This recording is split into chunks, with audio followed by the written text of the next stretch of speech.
If you didn't know, there's been a wild scandal shaking Memphis, and it's tied to one of rap's biggest names. It's got money, power, betrayal, and a serious crew conflict that's left people turning against their own.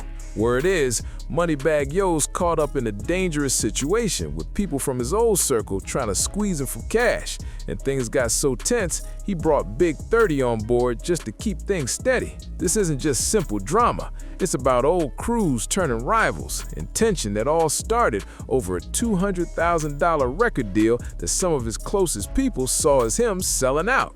What's been uncovered includes secret calls, legal trouble, and a deep feud that's made it risky for Moneybagg Yo to even move around parts of South Memphis without serious backup. It's the untold story of how fame can flip into fear overnight. Moneybagg Yo was once seen as the pride of Memphis. He's family with 3-6 Mafia's Crunchy Black, signed under Yo Gotti's CMG empire for that $200,000 deal and started stacking millions from his chart-topping hits.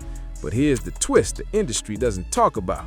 That kind of success came with a heavy price, one that's still being paid through tension and betrayal. Memphis isn't like most cities. North and South sides aren't just neighborhoods, it's a whole code of loyalty and respect. When that loyalty breaks, people don't forget, and that's when things get real dangerous. What started as a young man's grind to rise out of struggle turned into a high-stakes chess match where one wrong move could cost him everything: his career, his peace, even his safety. To really understand how Moneybagg Yo went from hometown hero to being seen as a major problem in his own city, and why the feds are even watching now, we've got to take it back to where it all started. The rough blocks of South Memphis. Let's rewind to the late 1990s and early 2000s in South Memphis, Tennessee. Back then, the city was on edge, split up by neighborhood lines, loyalty codes, and power plays. North Memphis had its heavy hitters, South Memphis had its soldiers, and when those two worlds crossed, it was chaos. Dwayne White Jr., who the world now knows as Moneybagg Yo, was born right in the middle of it all on September 22, 1991, deep in South Memphis. But this wasn't just any area. This was the Walker Homes neighborhood, one of the toughest spots in the city. Sirens were part of the soundtrack, and tension was in the air day and night.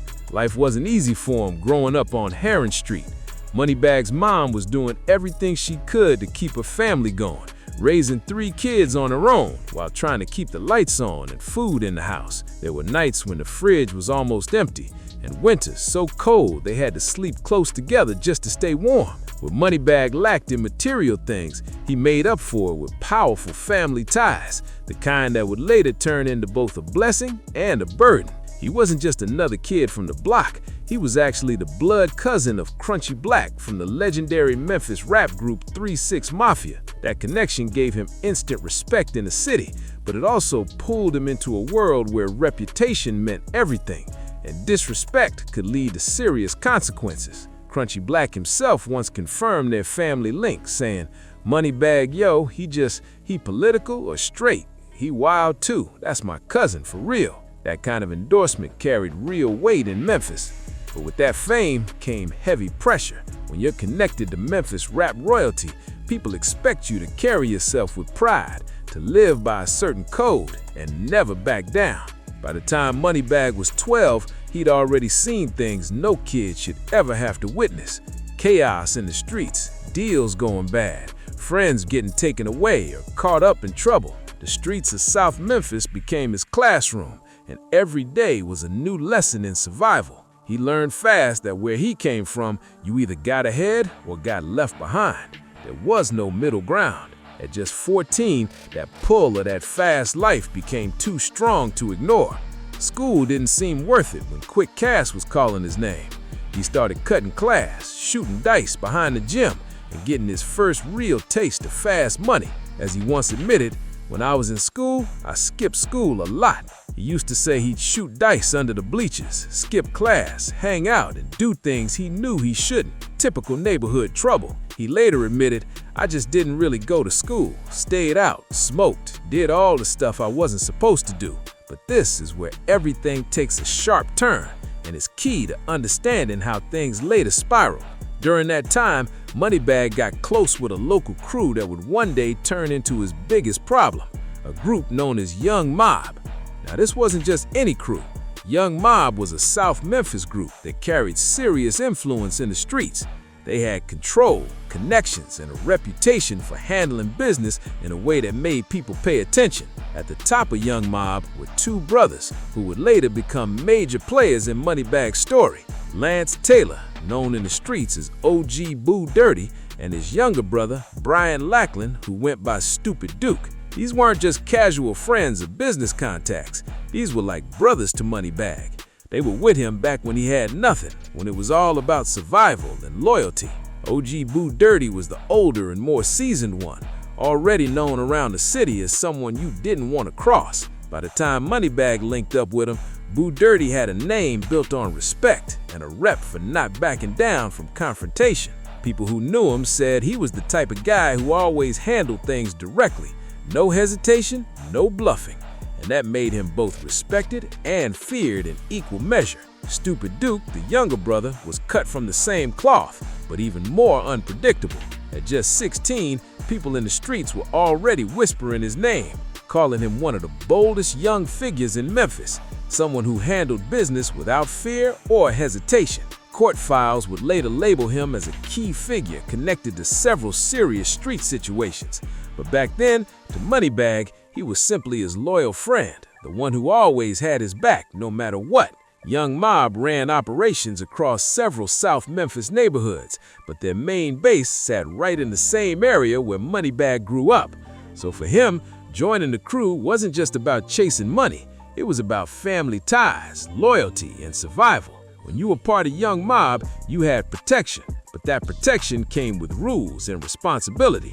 You had to represent the set with pride, show up when called, and above all, never turn your back on the people who stood beside you. Loyalty was everything, and breaking that code came with consequences. Now, to really understand why things later fell apart and why Young Mob felt so betrayed, we have to rewind to the event that changed everything. The Level 2 nightclub incident on Thanksgiving weekend 2010. This wasn't just some random Memphis conflict. This was the turning point that shaped the whole dynamic between North and South Memphis for years. Level 2 was the spot back then, packed with rappers, hustlers, and street icons, all flexing their status and making sure everyone saw who was really running things. That Thanksgiving weekend, the Level 2 nightclub was packed. People from every corner of Memphis showed up, from big names to rising stars, and the energy was wild. According to reports and witness statements, things took a bad turn inside the club when a heated argument broke out between Yo Gotti, repping North Memphis, and Lance Taylor, better known as OG Boo Dirty, who was there with a South Memphis crew. The whole issue came down to one thing: disrespect. Somebody said something that crossed the line, and in Memphis culture, disrespect doesn't slide. It demands an instant response. The argument went from loud words to serious tension real quick. Security tried to calm things down, but by then it was too late. Both sides were standing their ground, and you could tell it wasn't going to end peacefully. The air was thick with tension. Everyone in that club could feel it. When the party ended and people started heading out to their cars, chaos broke out in the parking lot. Loud bangs were heard, and according to multiple reports, 6 people were hurt in the chaos that followed. It was complete panic, people ducking, running, trying to make sense of what just happened. Court records later pointed to Lance Taylor, OG Boo Dirty, as the one who fired first and kept going until everything went silent. But here's the part that ties this directly to Moneybagg Yo. He was there that night. He watched it all unfold, his close friend risking everything, his freedom and his life, all because of a conflict that would leave a permanent scar on Memphis's rap scene. He saw OG Boo Dirty face the possibility of losing everything, even his freedom, all for standing up for South Memphis after what was seen as major disrespect from the North Side. That night didn't just cause chaos, it built a permanent wall between the two sides of Memphis. From that point on, Yo Gotti and his North Memphis crew became sworn rivals of Young Mob and their South Memphis allies. What started as a personal issue exploded into a full-on citywide feud that shaped Memphis's street politics for years to come. OG Boo Dirty ended up getting arrested and charged in connection with the incident, but he didn't back down quietly. While fighting his case, he made his message crystal clear by dropping a diss track titled "Get 'em G."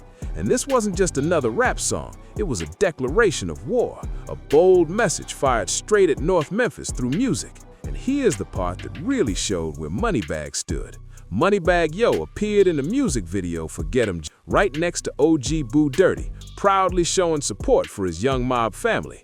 That move spoke volumes about loyalty and where he placed his trust. This wasn't just a quick cameo or a favor for a homie. This was Moneybagg Yo publicly choosing sides in a conflict that had already caused serious tension. In the video, he was seen rocking young mob colors, throwing up their hand signs, and making it clear that he was standing strong with his South Memphis crew.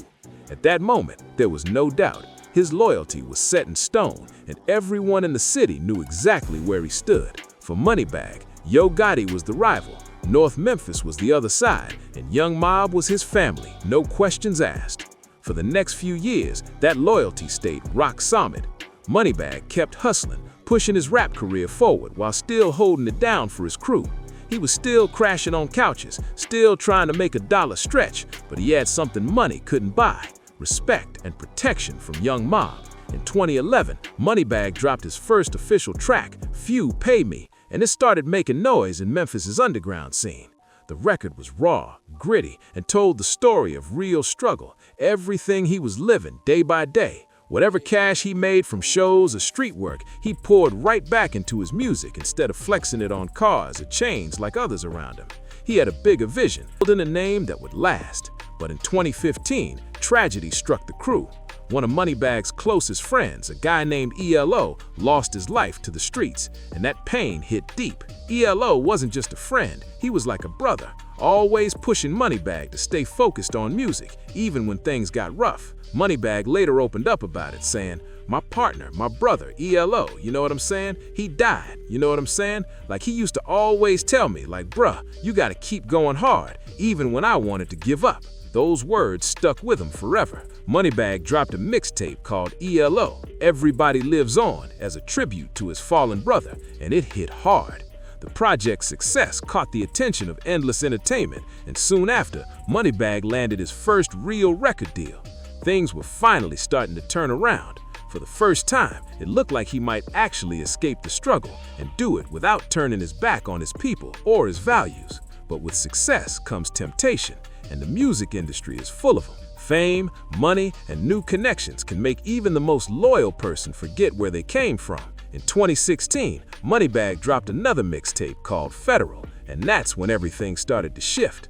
The project was raw, filled with emotion and storytelling that hit home for anyone who lived through the same kind of pain and grind he rapped about. Suddenly, he wasn't just a local star, he was getting booked for shows in other cities like Chicago, Indianapolis, and beyond. After one particular gig where he earned $2,500, more money than he had ever seen at once, it hit him.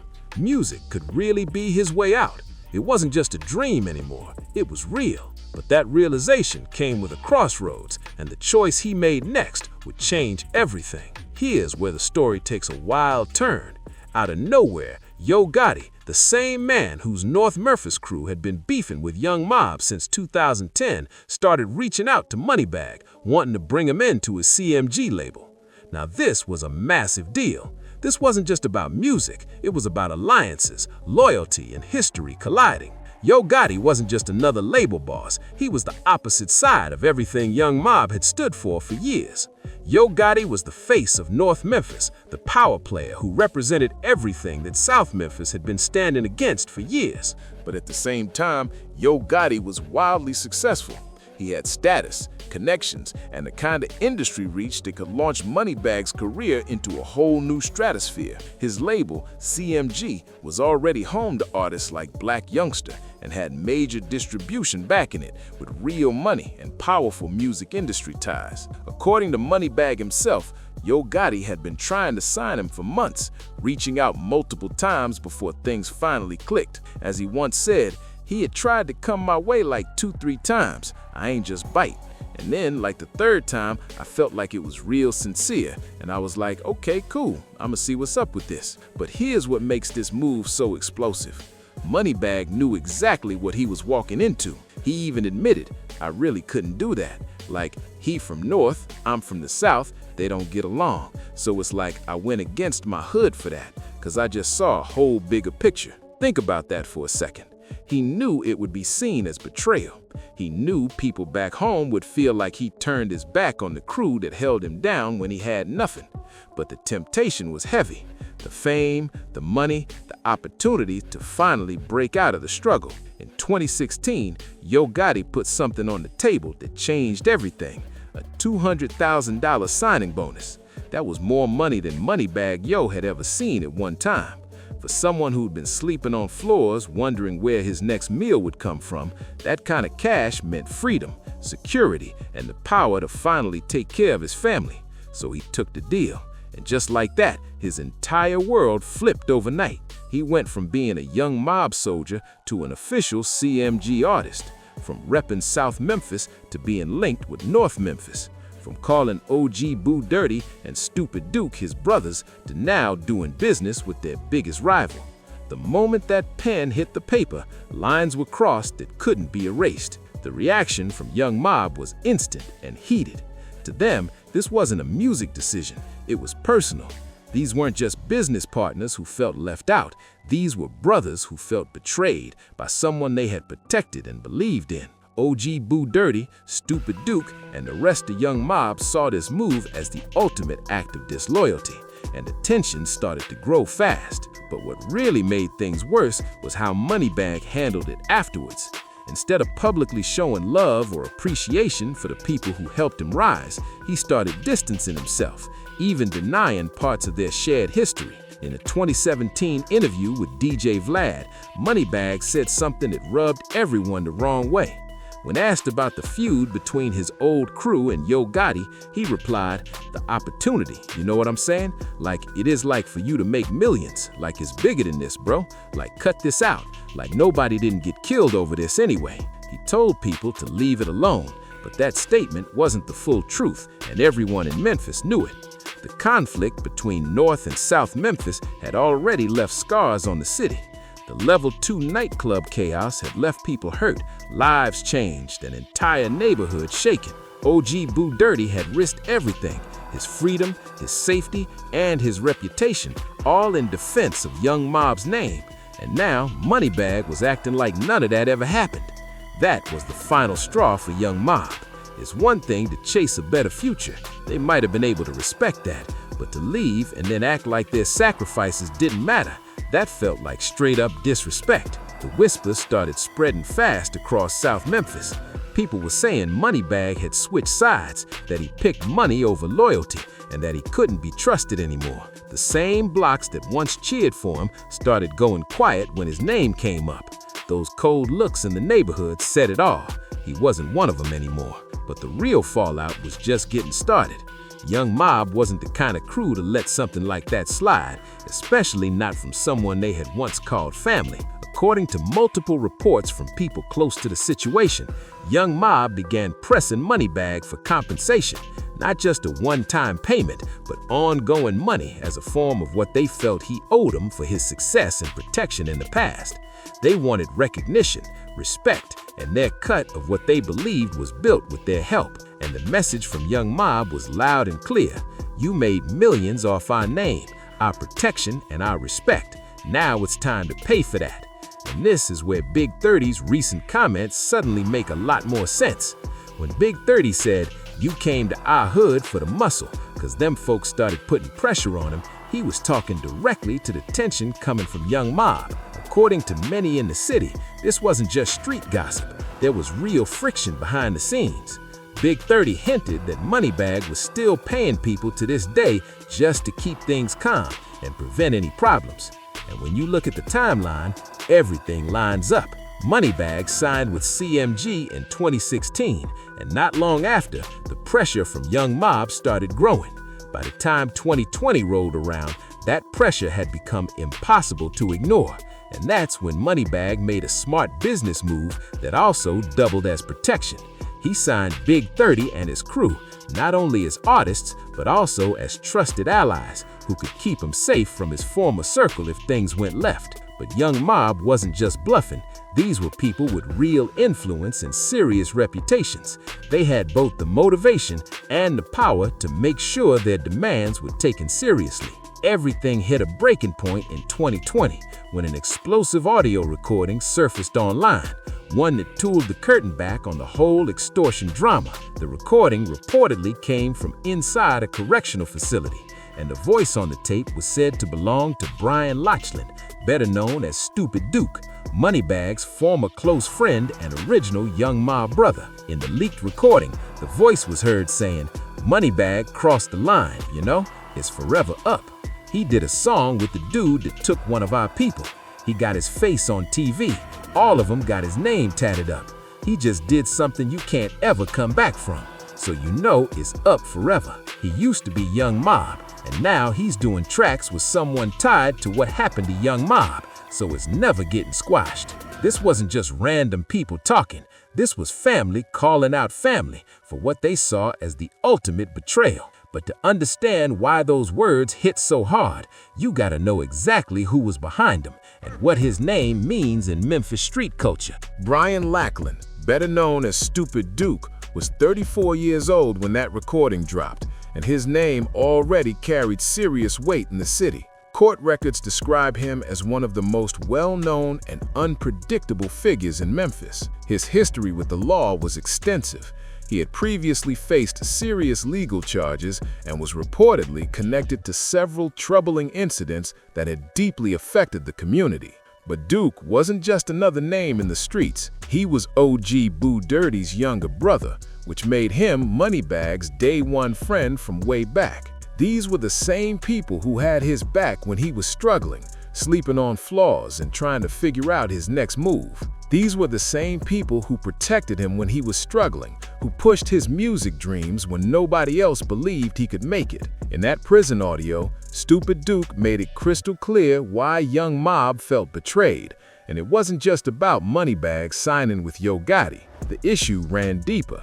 Duke talked about how after signing, Moneybagg started showing up in videos and making songs with people connected to situations that had caused pain for Young Mob members. The person Duke mentioned, the dude that took one of our people, was believed to be tied to the long-running tension between North and South Memphis that had been brewing since the Level 2 nightclub chaos. From Duke's perspective, Moneybagg hadn't just switched sides. He had teamed up with people who had hurt members of his original crew. To them, that wasn't just betrayal, that was personal. But that recording was only the beginning of what would become a much bigger storm.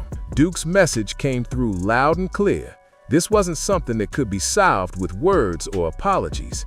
Young Mob wanted compensation, and they wanted it on a regular basis. The plan, as described by people familiar with the situation, wasn't just about getting paid. It was about power and respect. They wanted to make sure the entire city knew that no one could rise from their circle, gain fame, and then walk away without showing gratitude or loyalty. Basically, Young Mob started taxing Moneybagg for his success, demanding a percentage of everything he made as what they saw as repayment for the protection, backing, and name recognition they'd given him in his early days. And according to sources close to the situation, those payments weren't small.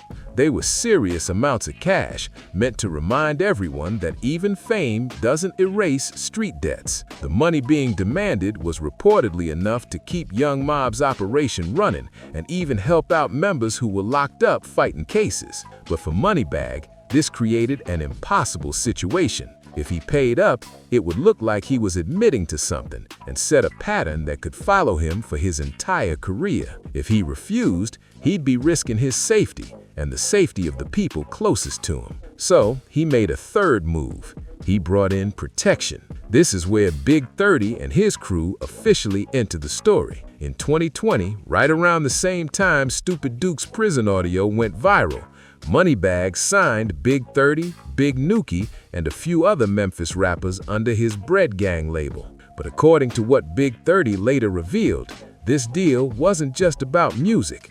It had a deeper purpose. Big 30 said, "You came to our hood for the muscle," confirming that Moneybagg had brought them on not only as artists, but also as protection, people who could keep him secure while doubling as part of his music team.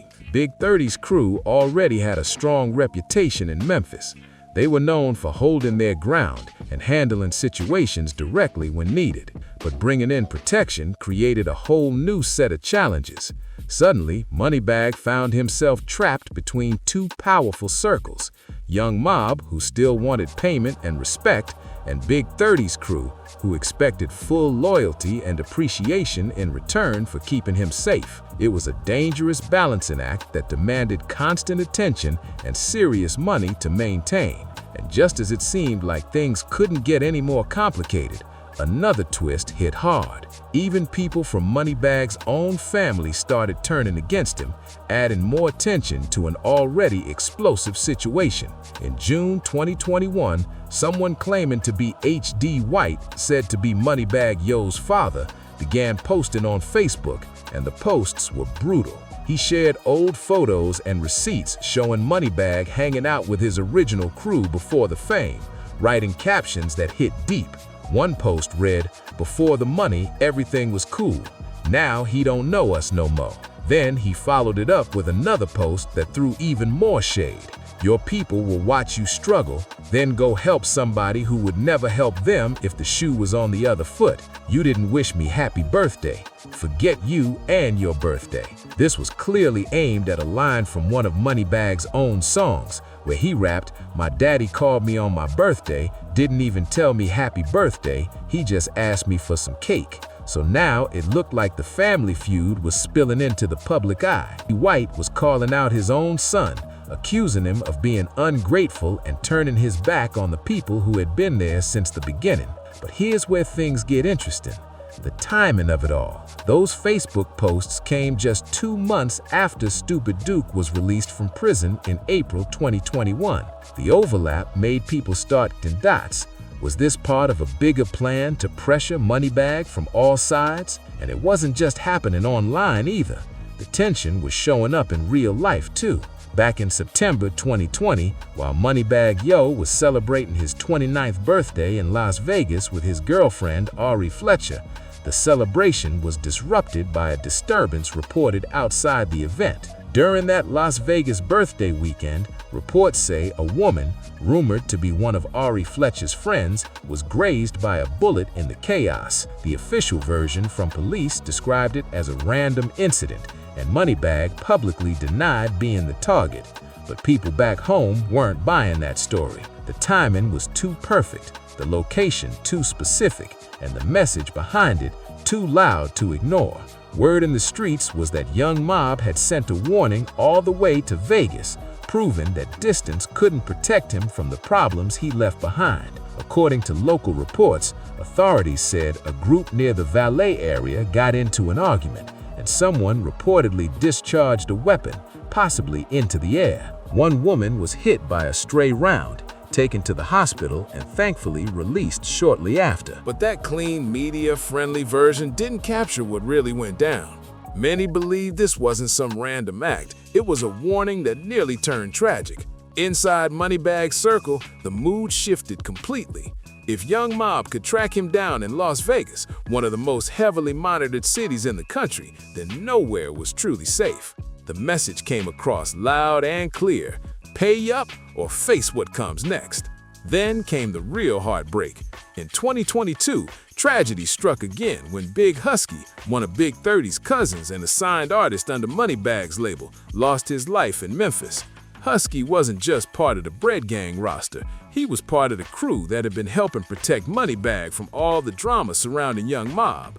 Losing him wasn't just painful, it shook the entire team. It proved that the situation wasn't cooling down, and every move Moneybagg made from that point on had to be calculated and cautious. After the loss of Big Nuki, the message to everyone watching was crystal clear.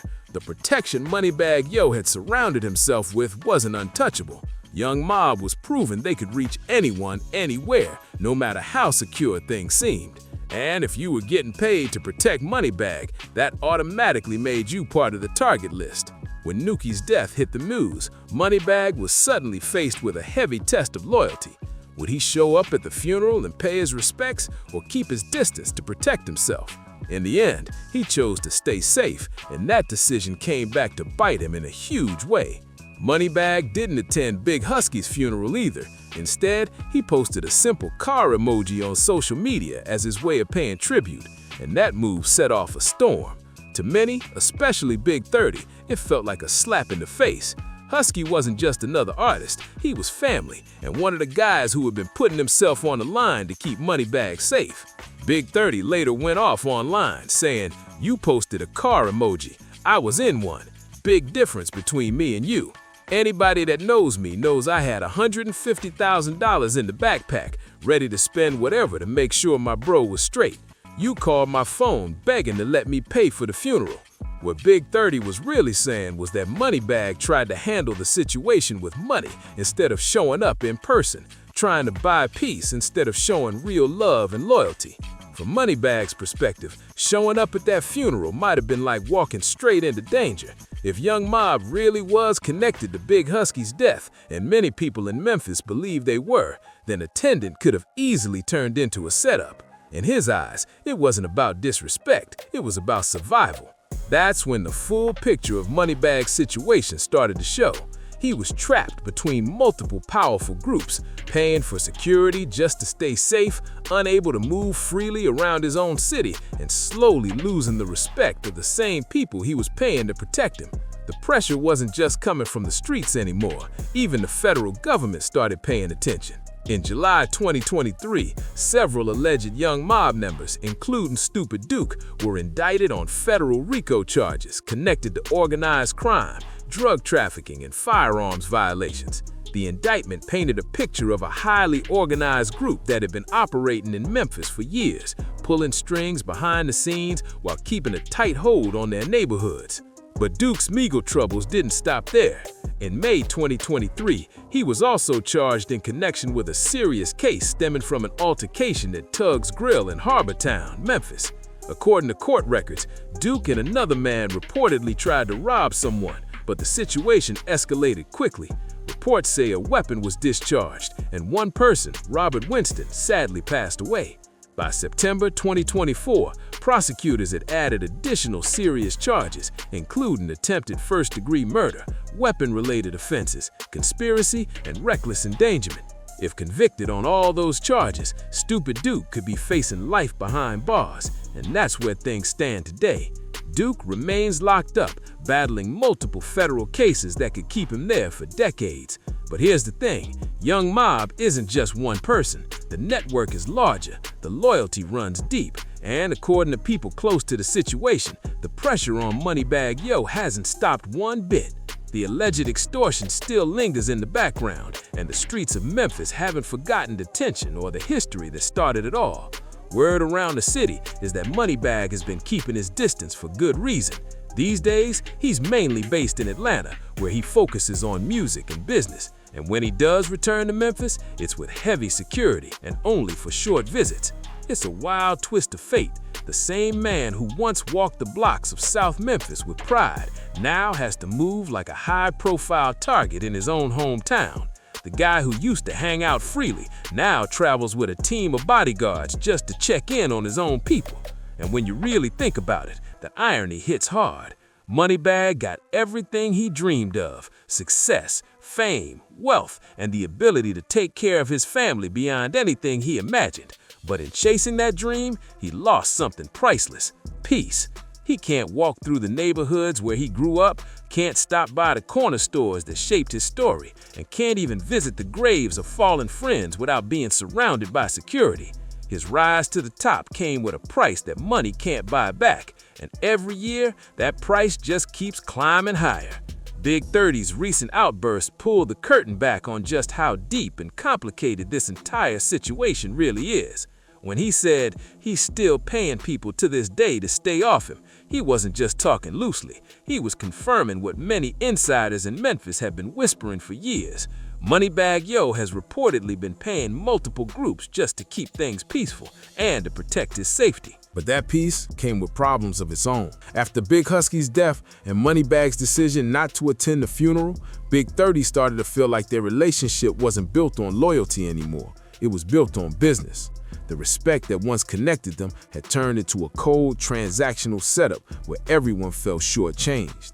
Big 30 even revealed, "You called my phone begging to let you pay for the funeral," showing how Moneybagg tried to use money to handle a situation that needed heart, not cash. But in street culture, things like respect, loyalty, and honor can't be bought.